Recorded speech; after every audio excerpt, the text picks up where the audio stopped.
Hello friends, let's solve question number 4 now.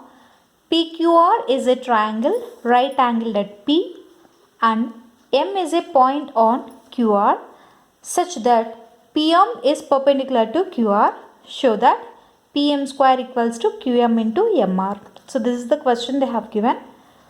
Based on the information given in the question, I have just drawn a figure here.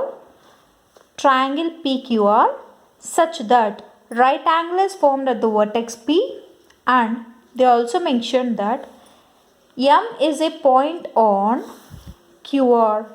So M is a point on QR such that PM is perpendicular to QR. So what does it mean? From the vertex of a right angle to the hypotenuse. When you see here, this is the right angle and any side opposite to right angle is nothing but the hypotenuse of the given triangle.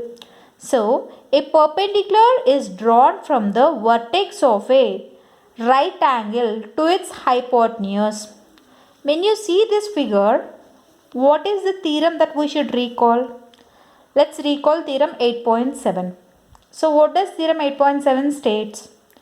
If a perpendicular is drawn from the vertex of a right angle to its hypotenuse, if a perpendicular is drawn from the vertex of a right angle to its hypotenuse, then the two triangles formed on the both sides of the perpendicular are similar to the whole triangle and also similar to each other.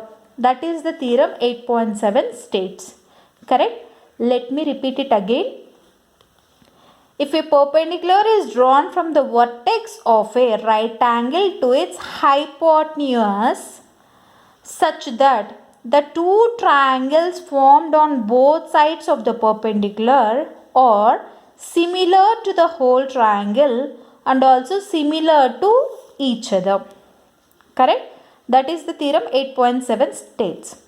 So from theorem 8.7, from the figure which we have drawn, what can we write? We can write that from theorem 8.7, triangle PMR is similar to triangle PQR. Again, triangle PMQ is similar to triangle PQR. Again, the two triangles are also similar to each other, right? So, triangle PMR is similar to triangle PMQ. Clear? So, from the theorem, what does the theorem states? We have just framed it in the three cases here. But we have to choose which case suits us. Okay? So, here, when you see PM square we got. So, we have to choose the case such that PM has to come twice in the two triangles PM should be present. Such case we have to select. Okay. When you see here, PM is present here but here it is not present. Here PM is present but here it is not present. So PM is present here and it is also present here. So we have to select the third case. Okay. So in this case, if the two triangles are similar, we know that if the two triangles are similar, their corresponding sides are proportional. So, we have to choose the case 3 now. And for your understanding purpose, let me draw the two figures side by side. One is triangle PMR. And the other one is triangle PMQ.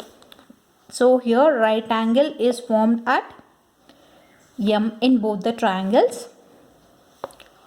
And so in one case it becomes PMR, again PMQ.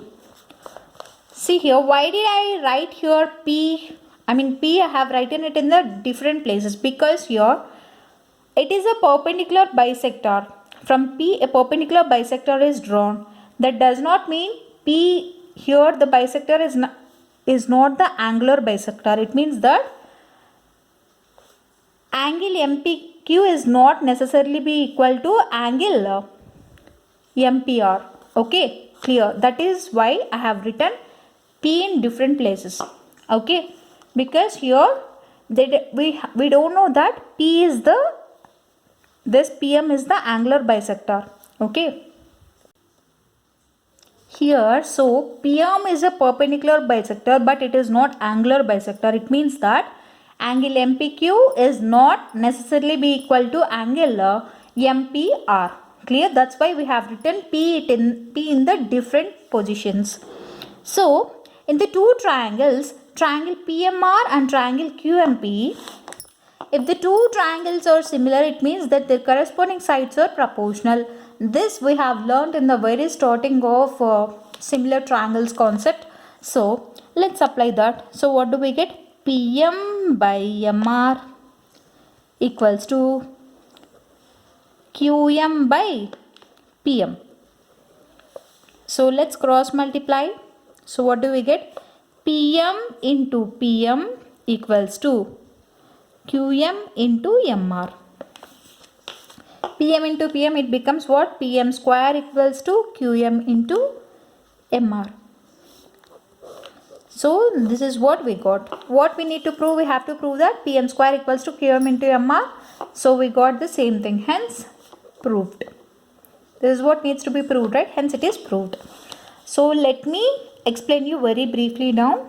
By seeing the figure itself, we have to recall which theorem does this problem belongs to. So, this problem belongs to theorem 8.7. Okay. Based on that theorem 8.7, I have written the three conditions here, that the two triangles are similar to the whole triangle and also similar to each other. But in the show that we have to show PM square. It means what? PM have to be present in both the triangles, which similarity we have taken. So, it applies only in the third case.